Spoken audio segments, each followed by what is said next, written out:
Existem 7 cartas na Bíblia que foram enviadas por correio. Não cartas em sentido figurado, cartas reais, com endereço, com destinatário, com nome de cidade. Saíram de uma ilha pequena no mar Egeu, atravessaram a água até a costa e percorreram uma estrada romana em ordem específica. 7 cidades na sequência em que um carteiro de verdade passaria por elas. Quem escreveu estava exilado. Não tinha mesa, não tinha biblioteca. Tinha o que ouviu, o que viu e pergaminho. E 2000 anos depois, as 7 cidades para onde elas foram ainda têm ruínas. Você pode pisar nas pedras do teatro de Éfeso, onde cabiam 25.000 pessoas sentadas. Pode subir na Acrópole de Pérgamo. Pode caminhar pelas termas de Laodiceia. As cidades existiram, o correio existiu, a rota existiu. As cartas estão em Apocalipse, capítulo 2 e capítulo 3, e são, talvez, as mais perturbadoras do Novo Testamento. Não porque são ameaçadoras, mas porque são honestas demais. Hoje a gente vai abrir as 7, uma por uma. Entender o que cada cidade tinha de específico, o que Cristo elogiou, o que ele repreendeu.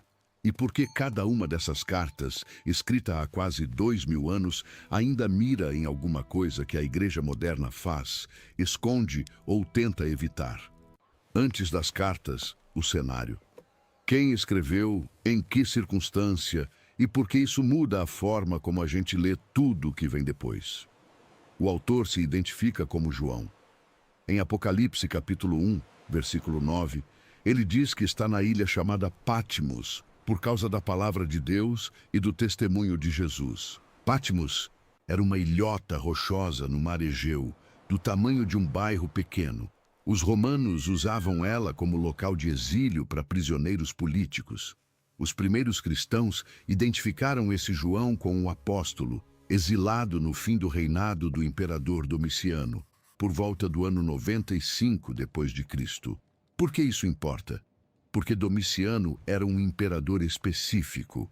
Ele exigia, em vida, ser chamado de Senhor e Deus.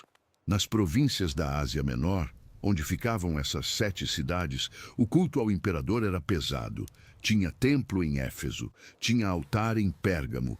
Quem era cristão e se recusava a queimar incenso para o imperador era marcado, processado, às vezes executado. João escreve nesse contexto. Ele está numa ilha, as igrejas dele estão num continente. E entre João e elas, o mar. Num domingo, ele descreve uma cena específica. Apocalipse, capítulo 1, versículo 10. Achei-me em espírito no dia do Senhor e ouvi detrás de mim uma grande voz, como de trombeta.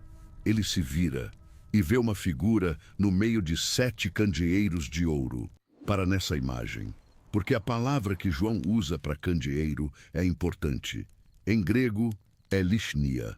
É a mesma palavra que a tradução grega do Antigo Testamento, a Septuaginta, usa para menorá. A menorá do tabernáculo, aquele candelabro de 7 braços, alimentado por azeite de oliva que ficava dentro da tenda sagrada, no santo lugar. Êxodo capítulo 25, versículo 31, descreve em detalhe como ela devia ser feita. E o profeta Zacarias, no capítulo 4, versículo 2, tem uma visão exatamente desse candelabro, alimentado por 2 ramos de oliveira. Símbolo do povo de Deus iluminando as nações pelo Espírito. João pega essa imagem e faz uma coisa que mexe com tudo. Ele não vê uma menorá, ele vê 7 candeeiros separados, e Cristo está no meio deles, andando. Repare nisso, porque isso muda o que o ouvinte do primeiro século entendia. A função de iluminar as nações, que era de Israel, agora está distribuída em 7 comunidades cristãs no mundo. Não é mais um centro, são 7 pontos espalhados pela costa romana. E Cristo caminha entre elas. Em Apocalipse capítulo 1, versículo 20, Jesus mesmo explica: As 7 estrelas são os anjos das 7 igrejas, e os 7 candeeiros que viste são as 7 igrejas. Pronto. Sem mistério no símbolo. As cidades são as igrejas, e as cartas vão direto para elas. Aí entra o detalhe do correio. Pesquisadores que estudaram a geografia da Ásia Menor no primeiro século notaram uma coisa simples. Se você desenhar a rota das 7 cidades na ordem em que aparecem em Apocalipse, ela traça um círculo. Saindo de Pátimos, o mensageiro chegava primeiro em Éfeso, na costa. De lá, subia pelo norte até Esmirna, depois Pérgamo. Aí virava o caminho para leste, descia até Tiatira, depois Sardes. Continuava para Filadélfia e terminava em Laodiceia, no interior. Não era uma ordem aleatória, era a ordem do correio. A ordem em que um carteiro romano passaria pelas cidades, uma por uma, na sequência mais econômica. Isso significa que essas 7 cartas não são metáforas abstratas. São documentos práticos, escritos para serem lidos em voz alta, num culto, na frente da igreja inteira de cada cidade. Cada congregação ouviu a sua, e ouviu também as outras 6. Cada carta tem a mesma estrutura, é quase uma fórmula. E entender a fórmula ajuda a ouvir as cartas direito. Primeiro, Jesus se apresenta, mas com um detalhe específico que casa com a situação daquela cidade.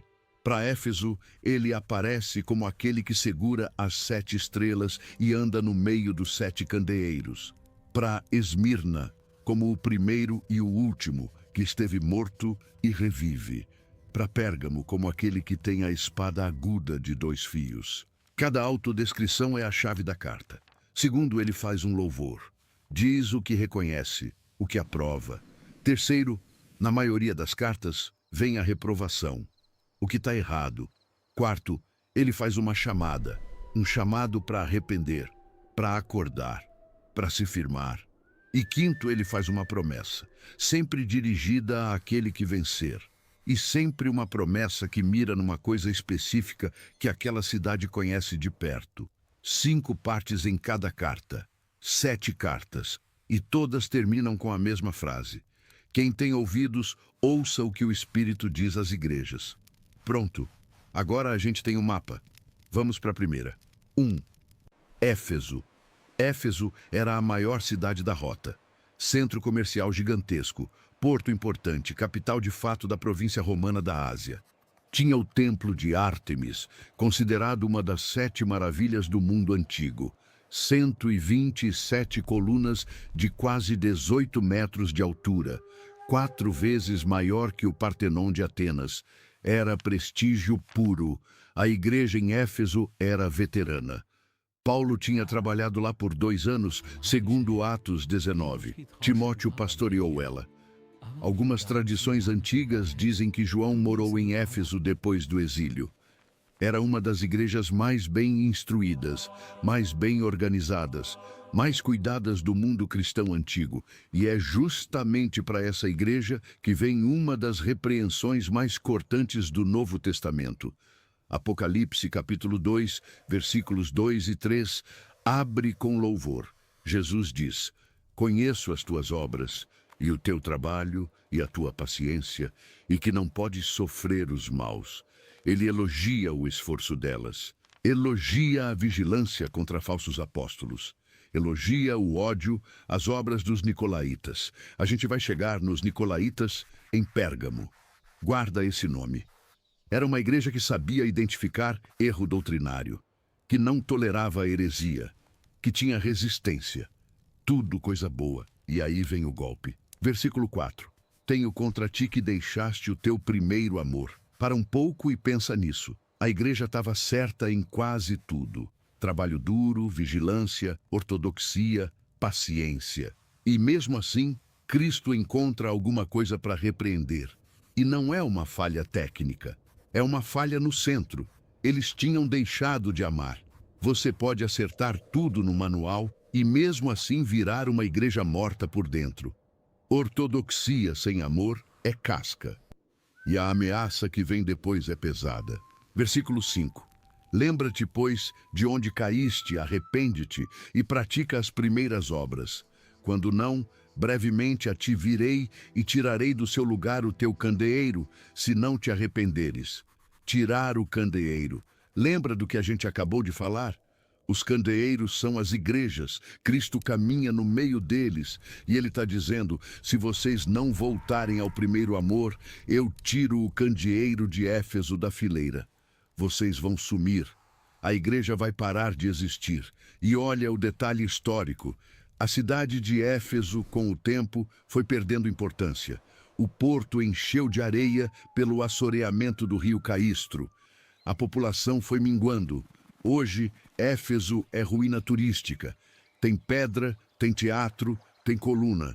Mas igreja cristã viva, ali no local original, faz séculos que não existe. Não é mágica, não é prova, mas é coincidência grande demais para ignorar quando você lê a carta. A promessa para quem vencer, no versículo 7. Ao que vencer, dar-lhe-ei a comer da árvore da vida, que está no meio do paraíso de Deus. A árvore da vida. Aquela árvore de Gênesis 2, que o ser humano perdeu acesso quando foi expulso do Éden. Cristo está oferecendo de volta, para quem vencer. 2. Esmirna. Esmirna era a segunda parada. Cidade portuária ao norte de Éfeso, próspera, bonita, conhecida como a coroa da Ásia pela arquitetura no topo da colina. Mas para cristãos, não era um lugar fácil. A carta para Esmirna é a mais curta das 7, e é uma das 2 únicas em que Cristo não faz nenhuma reprimenda. Só Esmirna e Filadélfia recebem 0 correção. As outras 5 levam crítica. Apocalipse capítulo 2, versículo 9. Conheço as tuas obras, e tribulação e pobreza, mas tu és rico. Para nessa frase, Esmirna era pobre, mas Cristo diz que ela é rica, e é o oposto exato do que ele vai dizer para Laodiceia, lá no fim da rota. Laodiceia era rica financeiramente, e Cristo vai dizer que ela é miserável. Esmirna era pobre, e Cristo diz que ela é rica. Por que essa pobreza? Porque os cristãos em Esmirna eram excluídos do comércio. Para participar do mercado, da corporação de ofício, do trabalho na cidade, era preciso queimar incenso ao imperador, ou pelo menos comer das carnes oferecidas aos deuses nos banquetes profissionais. Cristão fiel se recusava e perdia o emprego, perdia cliente, perdia rede e mais. O versículo continua: e sei a blasfêmia dos que se dizem judeus e não são, mas são sinagoga de Satanás. Aqui o texto entra num terreno delicado e merece honestidade. Não é antissemitismo. Cristo, que era judeu, está falando com uma comunidade cristã primitiva, em maioria ainda judaica, e está denunciando uma situação local específica em Esmirna. Tinha uma comunidade judaica grande na cidade que delatava os cristãos para as autoridades romanas. Os cristãos eram judeus messiânicos, não tinham templo separado e se escondiam atrás do status legal do judaísmo, que era reconhecido como religião lícita pelo império. A delação tirava esse escudo e os jogava direto no tribunal romano. Cristo chama essa delação de blasfêmia e chama a sinagoga, que faz isso, de sinagoga de Satanás. É uma frase pesada e ela é específica daquela cidade, daquela situação, daquele primeiro século. E aí vem a profecia. Versículo 10. Nada temas das coisas que hás de padecer. Eis que o diabo lançará alguns de vós na prisão, para que sejais tentados, e tereis uma tribulação de 10 dias. 10 dias. A tradição cristã preserva o nome do bispo de Esmirna, que viveu uma geração depois dessa carta. Policarpo, discípulo direto do apóstolo João, foi morto, queimado vivo, por volta do ano 155. Tinha 86 anos. O relato do martírio dele é um dos mais antigos que sobreviveu fora da Bíblia. Quando os soldados o levaram para a arena e o procônsul ordenou que ele negasse a Cristo, Policarpo respondeu que tinha servido a Cristo por 86 anos e Cristo nunca tinha lhe feito mal. Ele preferia morrer. A promessa para Esmirna, no versículo 11, é a coroa da vida, e o que vencer de maneira nenhuma será ofendido pela segunda morte. A segunda morte é uma expressão que o próprio Apocalipse vai definir nos últimos capítulos. É a morte espiritual final, depois do julgamento. Cristo promete que para quem suportar até o fim, a primeira morte, a física, é a única que vai chegar. 3. Pérgamo. Pérgamo era a próxima parada, mais ao norte ainda, e era uma cidade pesada espiritualmente. Sede oficial do governo romano da província. Centro de 4 cultos pagãos importantes ao mesmo tempo. Tinha templo dedicado a Asclépio, o deus serpente da cura, com peregrinos vindo do mundo todo buscando milagre. Tinha o templo de Atena, tinha o templo a Augusto, o primeiro templo dedicado a um imperador romano em toda a província da Ásia, construído em 29 a.C. E tinha o grande altar de Zeus. O altar de Zeus de Pérgamo era um monumento gigante, base de mais ou menos 36 por 33 metros, todo coberto por um friso esculpido representando a guerra dos deuses contra os gigantes. No fim do século XIX, arqueólogos alemães escavaram ele e levaram pedra por pedra para Berlim. Hoje, o altar inteiro está montado num museu chamado Museu de Pérgamo, na capital alemã. Quando Cristo, em Apocalipse capítulo 2, versículo 13, diz à igreja em Pérgamo: sei as tuas obras e onde habitas, que é onde está o trono de Satanás, muitos comentaristas entendem que ele está apontando direto para o altar de Zeus.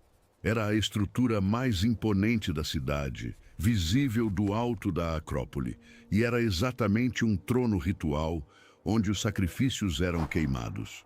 Outros entendem que o trono de Satanás se refere ao culto imperial, à sede política do procônsul, ou ao templo de Asclépio.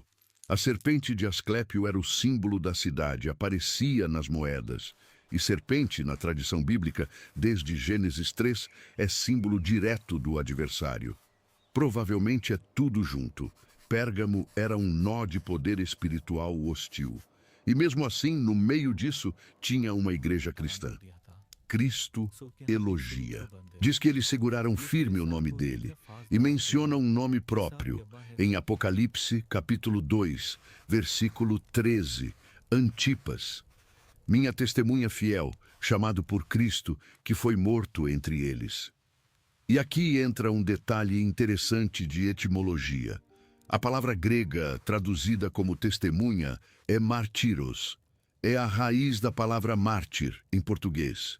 No primeiro século, ela ainda significava só testemunha, em sentido jurídico. Alguém que dá testemunho num tribunal.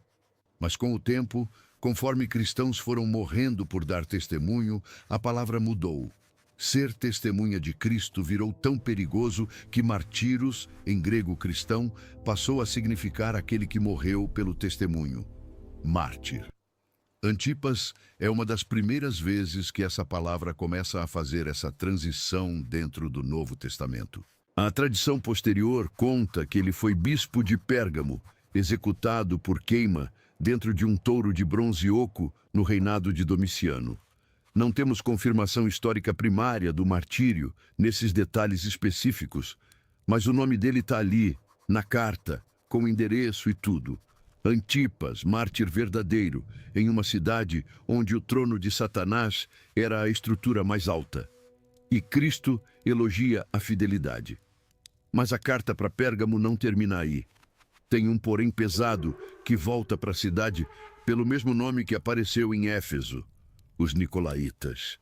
E junto deles, um personagem do livro de Números que volta para atormentar a igreja antiga de um jeito que ninguém esperava.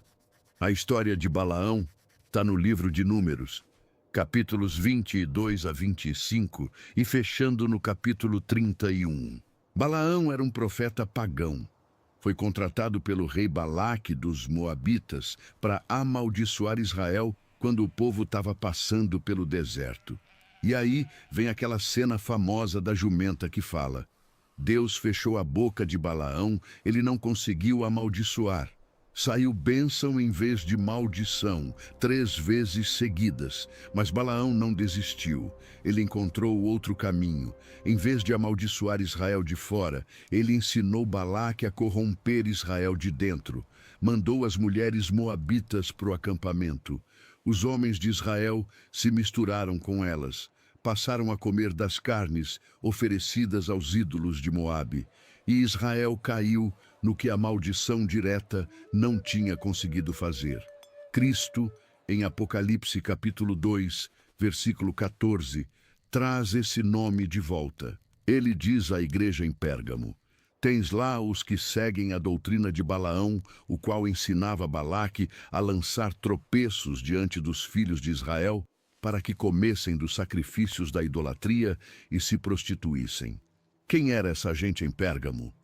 Eram cristãos que justificavam participar dos banquetes pagãos.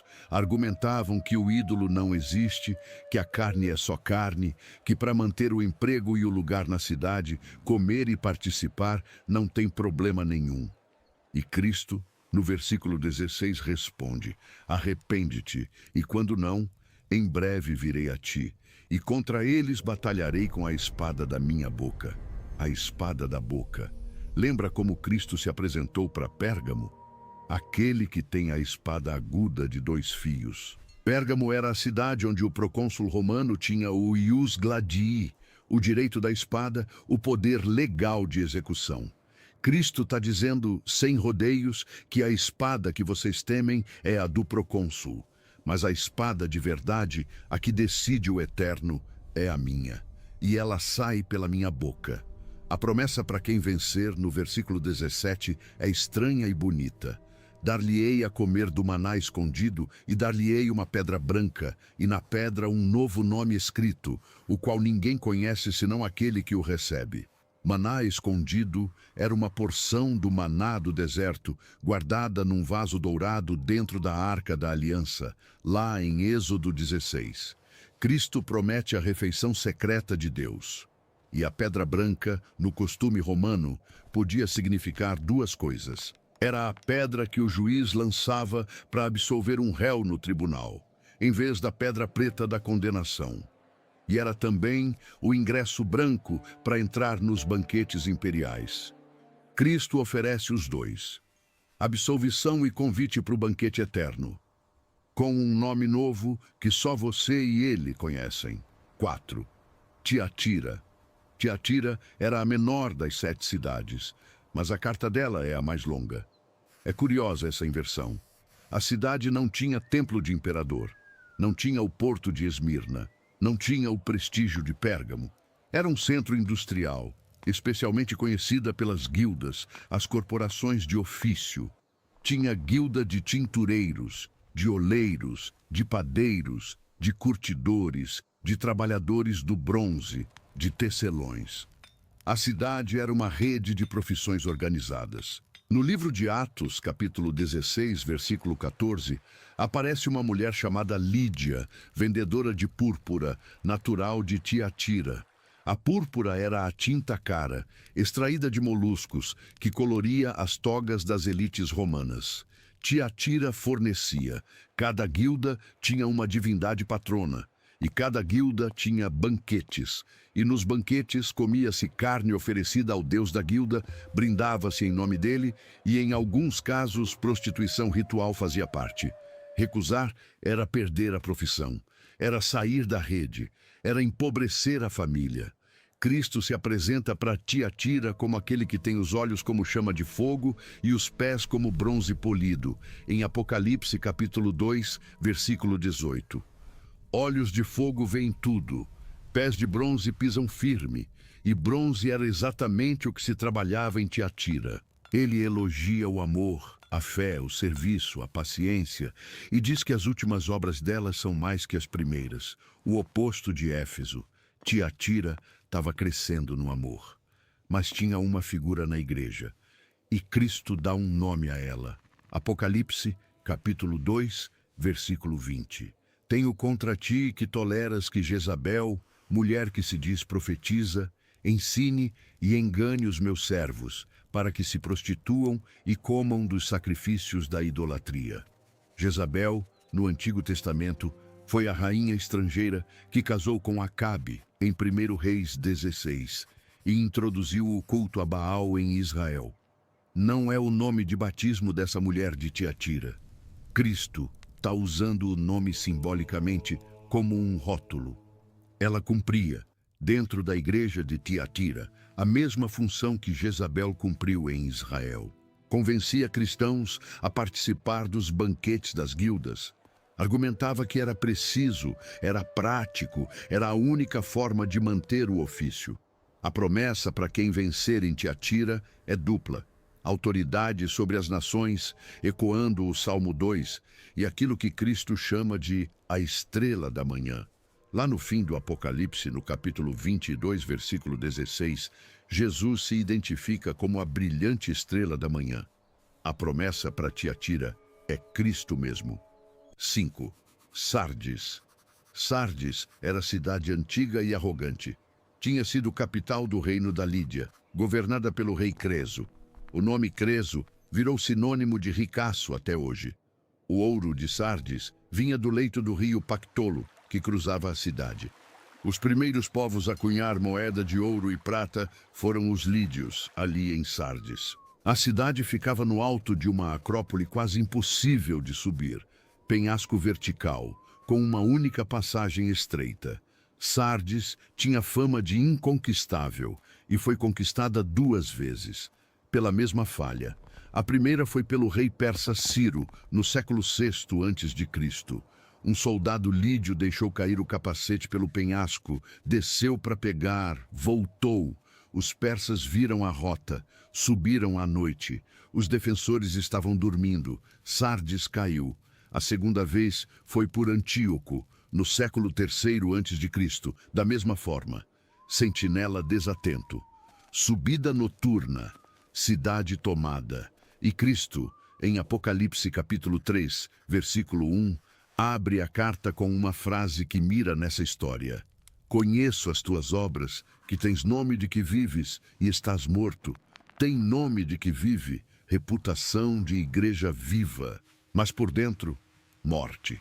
E no versículo 2 ele continua: sê vigilante, e confirma o restante que estava para morrer. Vigilância. A palavra exata da fraqueza histórica de Sardes. E Cristo arremata no versículo 3. Se não vigiares, virei como um ladrão, e não saberás a que hora sobre ti virei. A promessa para quem vencer, no versículo 5, é vestido branco e nome no livro da vida. Vestido branco era a roupa do triunfo romano. O general vencedor entrava na cidade vestido de branco. E o livro da vida soa como contraste direto com os registros da cidade. Sardes tinha arquivos cívicos. Quando alguém era condenado, o nome era apagado das listas. Cristo promete que do livro dele, nome nenhum vencedor é apagado. 6. Filadélfia. Filadélfia ficava num planalto vulcanicamente ativo, linha de terremoto. No ano 17 depois de Cristo, um terremoto enorme arrasou 12 cidades da região numa noite só. O imperador Tibério mandou ajuda. Filadélfia ganhou um tempo, mas tremores secundários continuaram por anos. Muitos moradores fugiram da cidade e passaram a viver nos campos em tendas, com medo de voltar para dentro das paredes. A cidade tinha sido fundada para ser uma porta. Os reis de Pérgamo construíram ela como base avançada para helenizar a Frígia, no interior. O nome Filadélfia significa amor fraterno, em homenagem a um rei chamado Átalo, conhecido por ser leal ao irmão. Cristo, em Apocalipse capítulo 3, versículo 7, se apresenta como o santo, o verdadeiro, que tem a chave de Davi, o que abre e ninguém fecha, e fecha e ninguém abre. A chave de Davi vem do profeta Isaías, capítulo 22, versículo 22. É autoridade sobre o acesso à casa do rei. Quem tem a chave, manda. E logo no versículo 8, ele diz: eis que diante de ti pus uma porta aberta, e ninguém a pode fechar, Porta aberta era exatamente o destino da cidade. Filadélfia foi construída para ser porta. Cristo confirma o chamado dela. A igreja pequena, com pouca força, ainda assim guardando a palavra dele, tem a porta aberta para evangelizar a Frígia inteira. E no versículo 12, vem a promessa que mais fala diretamente à cidade que treme. Ao que vencer, eu o farei coluna no templo do meu Deus, e dali nunca mais sairá. Coluna que não cai. Numa cidade onde os terremotos derrubavam tudo e os moradores fugiam das próprias casas, Cristo promete uma estrutura final que nunca mais vai precisar fugir. 7. Laodiceia. Laodiceia é a última parada. E a carta dela é talvez a mais brutal das 7. A cidade era riquíssima, centro bancário da região. Quando um terremoto devastou Laodiceia, em anos 60 d.C., o Império Romano ofereceu ajuda. A cidade recusou. Reconstruiu sozinha, do próprio bolso. Era uma cidade que se orgulhava de não precisar de ninguém. Tinha 3 indústrias famosas: banco, com ouro, lã, de uma raça local de ovelhas pretas, valiosa, e um colírio. Uma pomada para os olhos, à base de pó frígio, vendida em todo o império. E tinha um problema: água. Laodiceia não tinha fonte própria de água. A água vinha de fora por aqueduto. Da cidade vizinha de Hierápolis vinha água quente das fontes termais. Da cidade vizinha de Colossos vinha água fria das nascentes da montanha. Mas pelo trajeto do aqueduto até Laodiceia, a água quente esfriava e a fria esquentava.